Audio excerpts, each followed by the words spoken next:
Senhor Jesus Cristo para a sua vida. Como evitar que o seu casamento se acabe? Antes de a gente iniciar o assunto, eu quero dizer para você que você pode aí embaixo se inscrever ou deixar o seu like, tá? Do seu lado direito da sua tela, pelo menos aí no seu celular, está escrito a palavra inscrever-se, geralmente vermelho. Você vai clicar sobre a palavra inscrever-se e depois vai aparecer um sininho, você clica no sininho, senão você não recebe o aviso quando eu gravar o próximo vídeo, mesmo você sendo inscrito. Então vamos lá. Como evitar que o seu casamento se acabe? Quando fala de casamento, nós nos lembramos logo da palavra amor. As pessoas entendem que o amor é tudo, amando no sentido conjugal, simplesmente o casamento vai dar certo. Mas existem muitas implicações no relacionamento conjugal. Viver a dois não é fácil, pois as pessoas têm culturas diferentes, às vezes têm conceitos diferentes, têm pensamentos da vida filosófica, da vida religiosa, muitas vezes diferentes. Vieram de casas e tiveram criações, educação, estudos diferentes. Às vezes tem julgo desigual em alguns lares, em algumas áreas da vida, até mesmo social. Então não é fácil viver a dois, é muito difícil. Porém, o homem casa, pois Deus criou o homem com essa necessidade. Deus, antes mesmo do homem pecar, o próprio Deus disse, não é bom que o homem esteja só. Deus foi criando e foi falando e viu Deus que era bom, que foi bom, que é bom. Quando chega a parte do homem, antes de criar a Eva, Deus fala, não é bom. Né? Eu acredito que seja a primeira vez que Deus fala na Bíblia Sagrada, em sua palavra registrada, não é bom. Então, mas casar é bíblico. A não ser que você consiga viver sem casar, Deus não te obriga. É bíblico casar, mas não é mandamento. Mas, no geral, não é bom que o homem ou a mulher viva só nesse sentido de relacional. Então nós precisamos entender como evitar. O homem casa, é natural o casamento, mesmo o casamento das pessoas descrentes ou a pessoa crente. É natural que se casem. Tem as suas implicações. O amor, ele é a base, precisa ter o amor. E não é simplesmente não é a paixão que logo depois do casamento, com o tempo se acaba. A gente no período da paixão, noivado e recém-casado, faz loucura. Para a mulher, isso representa amor. E como é por paixão, geralmente na mente da mulher, o homem muda depois. Na verdade é que ele fez muitas coisas, jura de amor, ele amava de verdade, mas há aquele exagero nas emoções, no seu sentimento, por causa desse período de início. Então é comum depois a paixão ir embora e ficar o principal, que é o amor, é o que vai perdurar, que é a estrutura. Na mente das mulheres, o homem não é mais aquele que era antes, na verdade ele continua sendo o mesmo.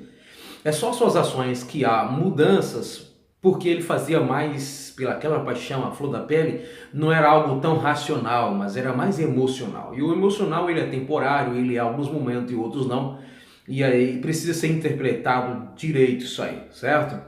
Então vai ter as suas dificuldades, todo casal tem a sua dificuldade, tem os seus altos e baixos. Mas essas coisas não afetam o relacionamento se lidarmos, né? Eu também sou casado, graças a Deus, se lidarmos de forma correta, coerente, apropriada, principalmente a questão da vigilância. Existem pessoas que amam, mas caem nos laços do diabo porque não é vigilante. Você amar uma pessoa não faz com que você não sinta a tentação por outra. Lembra-se bem, você amar a sua mulher não vai evitar que você seja tentado, principalmente os homens, que nesse caso não envolve a questão, às vezes, de paixão, de amor, mas no sentido de atração física, o homem mais pelo que vê. Uma mulher também pode cair na tentação ou ser tentada por outro homem, dependendo das dificuldades que tem na sua casa, na sua vida conjugal, o estresse, o cansaço, certo? Do dia a dia, a questão da demonstração do homem que talvez não aparece, de repente aparece um galã que parece um anjo do céu, certo? Então não significa que você não vai ser tentado. Pensar que você é casado e nunca vai surgir a tentação da parte do homem ou da mulher, isso é engano. Talvez nunca aconteceu com você, não significa que não acontecerá, certo? Mas a probabilidade do homem ser tentado fora do casamento ou a mulher, lembre-se bem que tentação não é pecado, mas o risco é grande acontecer, certo? Nós somos seres humanos, somos falhos. E até aí não está ligado à questão de caráter, a questão como você lida com essa situação. A Bíblia diz que até o próprio Jesus foi tentado em tudo, mas não pecou. Nós temos o Espírito Santo que mesmo na tentação, na cobiça, na avareza, em qualquer outra circunstância das obras da carne, que pode inclusive tentar o cristão fiel também, ele pode vencer isso sendo conduzido pelo Espírito Santo. Gálatas capítulo 5, 16 diz: sede guiado pelo Espírito e não cumprireis os desejos da carne. Então a tentação vem. Se não vigiar, a probabilidade de destruir o casamento é grande, certo? Por vários fatores. Mas vamos lá ao foco. Mas tem uma coisa que tem causado muita divisão nos casais nos dias de hoje. Nós somos cercados, às vezes, pela nossa própria fama, que é famoso, não é o meu caso, por dinheiro, também não é o meu caso, empregos, ou outra pessoa fora da família, fora do casamento, são cercados por várias circunstâncias que são os espinhos que nos atraem, certo? Para que nós não venhamos cair nos laços do inimigo, nessa área conjugal é preciso que o casal se ame, é claro, mas como é que lida com isso? Na sua prática comum do dia a dia, como é que você lida com o seu cônjuge? Você precisa olhar para a sua mulher e a mulher olhar para o seu marido como a pessoa primordial, principal. Tem que ser o marido, tem que ser prioridade na sua vida. A sua mulher tem que ser prioridade. Não basta amar na prática do dia a dia. Como é que essa pessoa é para você? Como você considera? No sentido de relacionamento, a sua mulher deve ocupar a sua mente. A mulher deve ocupar a sua mente com seu marido, e mesmo que aproxime outro homem, o marido dela já ocupou aquele espaço, pois a mulher ocupa um espaço na vida do homem e o homem ocupa um espaço na vida da mulher. Se esse espaço não for preenchido, você não vai ter a outra pessoa como prioridade. O diabo vai enviar pessoas para tentar ocupar o trono. Vamos simplificar dizendo assim: no seu coração, homem, tem um trono que deve sentar a sua mulher, no sentido conjugal, tá? A mulher, no seu coração, tem um espaço, tem um trono nesse espaço. Quem deve ocupar esse espaço é o seu marido, ou seja, ele é prioridade na sua vida em relação a qualquer outra pessoa.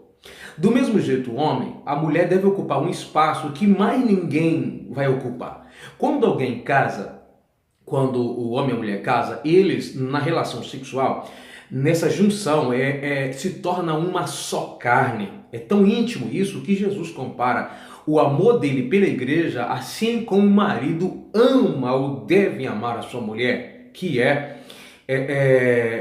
imperativo, não é que se por acaso amar, você tem que amar, assim como a mulher tem que reverenciar.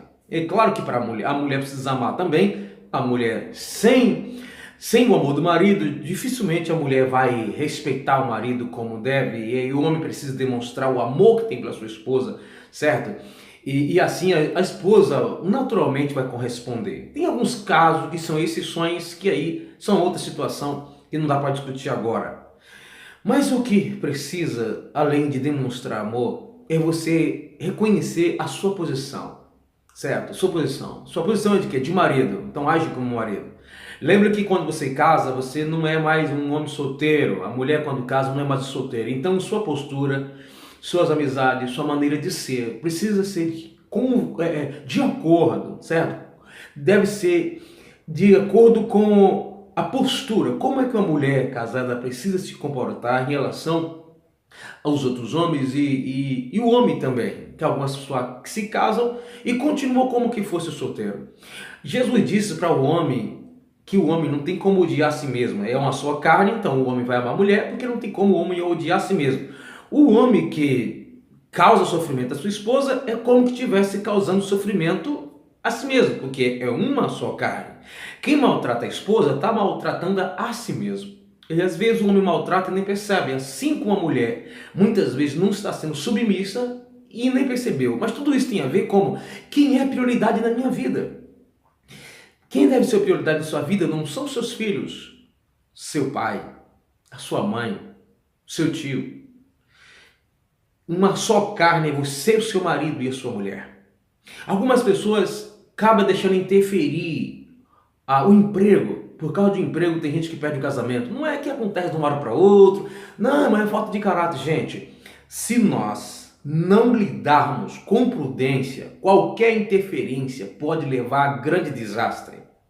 Alguém fala, não, ninguém se separa por causa de emprego, ninguém se separa por causa disso, se separa. A questão é, o impacto não é forte de imediato, mas é onde essa rotina vai levar você.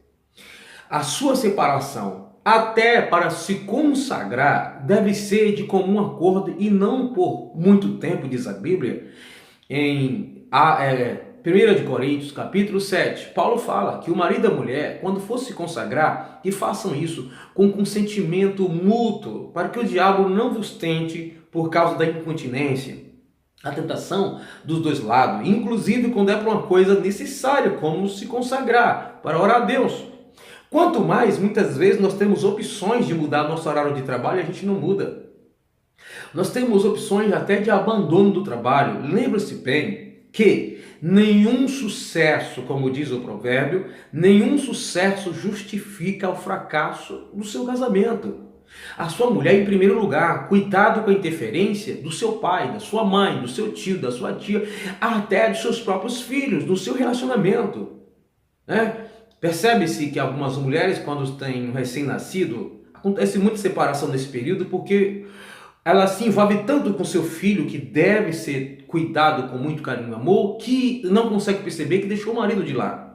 Algumas mulheres na gravidez, às vezes, não querem nem se aproximar. É claro que o marido precisa também ser compreensivo, mas a mulher precisa abrir o olho, que o homem pode ser compreensivo, mas ele também é um ser humano frágil, cheio de tentação. Então, maridos e mulheres, se nós tivermos um ou outro como prioridade, você não vai permitir que o seu trabalho separe. Não permitir como? Se o seu emprego vai fazer com que você se distancie, porque tem emprego que faz isso. Tem marido e mulher que vive já à beira do abismo e nem percebe. Imagina marido e mulher que um trabalha de noite, outro trabalha de dia, alguns ficam a semana inteira sem se ver. Você vai ter carência. Talvez você fale que nunca aconteceu isso com você, mas o outro lado você não pode garantir. Por causa da necessidade, ou por causa dos sonhos, ou por causa da fantasia em ganhar dinheiro, as pessoas se enganam e dizem assim, não, eu para mim tô tirando de letra. Não se engane. O coração do homem é enganoso, inclusive para este momento.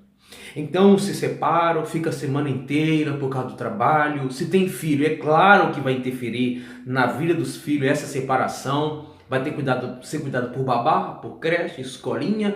E aí fica a semana inteira o pai e a mãe separado do filho. Sábado e domingo não é suficiente para você incutir caráter, instrução paternal na vida dos seus filhos. Então cuidado. Se é prioridade, a sua atenção principal em relação às outras pessoas é para essa pessoa. Nos cuidados, no amor, no sentimento, na preservação, certo?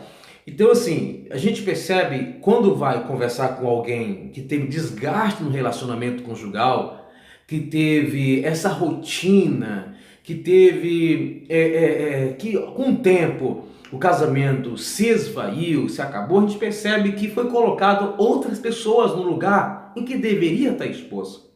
Por exemplo, com esses pregadores, que quando saía para pregar, a esposa não podia ir, ele levava outras irmãs, mesmo que às vezes tinha outro homem, né? Não era só ele e a mulher junto. Ou leva irmãs que andam com outros irmãos e o marido não pode estar por algum motivo. Então imagine bem essa rotina diária, a mulher sempre distante por algum motivo e o homem sempre próximo de outras mulheres no momento em que deveria estar seria sua esposa. Olha, separação de marido e mulher, mesmo em exercício do ministério para fazer a obra de Deus, para pregar, esse distanciamento de homem e mulher, mesmo que seja para transmitir a verdade de Deus, ganhar alma, ele é perigoso. Nem assim Deus aprova. Lembra que você não é de ferro, mas que você se consagre. Perceba bem que as histórias de homens e mulheres que adulteraram não é porque eles deixaram de orar. Muitos deles estavam num período de elevação ministerial, de promoção ministerial. Estava orando, estava jejuando, lendo a Bíblia, pregando e ganhando alma. Muitos deles foram arrastados para outro relacionamento extraconjugal no momento que estava em plena atividade no reino do céu. Isso não vai te livrar. Mas sempre em que há um adultério ou divórcio relacionado a essa área que estou falando, o marido ou a mulher, na maioria das vezes, estava distante, ou de corpo ou de pensamento. Porque você tendo o outro como prioridade, você vai ocupar a sua mente no outro, você vai respeitar o outro, você vai dizer o outro não merece isso, eu tenho compromisso, eu tenho responsabilidade, isso também é pecado, o outro vai se magoar, eu não vou conseguir guardar isso para mim mesmo. Então, seu maior amigo deve ser o seu marido, sua melhor amiga e maior amiga deve ser sua esposa. Há alguns casos e exceções que não dá para se contar, certo? Mas assim, se seu cônjuge for prioridade na sua vida, a chance de você acabar seu casamento é menor. Como nós não somos perfeitos, nada tem garantia. Mas assim, a probabilidade, gente, no meio cristão, o divórcio cresce quase igual o nível no mundo, certo? A questão, mesmo que alguns casos são extremos de infidelidade, mas nós temos muitos casos hoje que as pessoas estão se casando e não é por questão de infidelidade. Por não ser prioridade, vai haver afastamento. Por não ser prioridade, você não vai valorizar como deveria. Por não ser prioridade, você vai vigiar menos com outras pessoas do sexo oposto. Por não ser prioridade, você vai deixar sempre as coisas para amanhã. Por não ser prioridade, você não vai demonstrar o amor que deveria demonstrar. E isso causa desgaste e afastamento, e o diabo sabe quando você está carente por causa da ausência do seu marido, mesmo morando na mesma casa. Ou ausente da sua mulher, mesmo morando na mesma casa. Seu casamento pode mudar. O seu casamento pode melhorar. A questão é, como é que você encara a sua vida conjugal? Como é que você encara a mulher, o seu marido? Se colocando como casado, está tratando o seu marido como deveria? Você, homem, está tratando sua esposa como deveria? Você pode estar contribuindo até para que sua esposa traia você. Não fique colocando culpa na falta de caráter, porque o caráter não nos torna perfeito. Mesmo com caráter, pode haver falhas. Só Deus é perfeito, só Jesus. Não justifica, é claro, não justifica, porque você vai planejar, você vai pensar para atrair alguém. Por outro lado, às vezes, não mesmo justificando, mas muitas vezes nós contribuímos com a traição do nosso cônjuge. Contribuímos, muitas vezes, não estou dizendo que em todos os casos, a mulher que foi traída, ela é a culpada, não. Mas mais de 50% dos adultérios teve uma contribuição da esposa. Às vezes ela fez tudo direitinho, mas não gosta de acompanhar o marido. Fez tudo direitinho, mas não apoia o marido. Ele tem as suas fraquezas, e como diz, não justifica ninguém trair, mas podemos ter a contribuição, certo? Nós precisamos ter o nosso cônjuge como a principal pessoa, porque sendo o principal, você vai agir de várias maneiras, de forma correta, e vai evitar muitas coisas. Veja bem quando você valoriza um objeto que você tem, que você trata ele diferente dos demais. Pode ser um animal, pode ser a casa, pode ser uma situação. Você percebe que uma circunstância na sua vida é prioritária, Já percebeu como é que você lida com essa circunstância? Você foca naquilo. Quando você tem, meus estudos agora é prioridade. Uma moça quando tem uma faculdade como prioridade, algumas nem namora. O rapaz quando tem uma escola, um emprego ou uma faculdade para fazer, que aquilo é prioridade, alguns nem namoram. Porque fica focado, suas energias fica canalizada apenas para aquilo. Então, outra situação que vier, mesmo que ele tenha necessidade, ele não se envolve. Por quê? A outra pessoa é prioridade. A prioridade não é só uma questão de amar, mas é uma questão de escolher, de decisão. Como é que nós olhamos para o nosso cônjuge? É prioridade? Seu marido é prioridade? Nem seu filho deve ocupar o lugar do seu marido, nem sua mãe, nem seu pai, nem sua esposa. Ninguém deve ocupar o lugar. Se isso acontecer, você está correndo risco no seu casamento. Que Deus te abençoe. Marido, ame a mulher como Cristo amou a igreja. Está na Bíblia, Efésios 5, você vai encontrar isso. Mulher, assim como a igreja reverencia Cristo, seja sujeita ao seu marido. Deus te abençoe.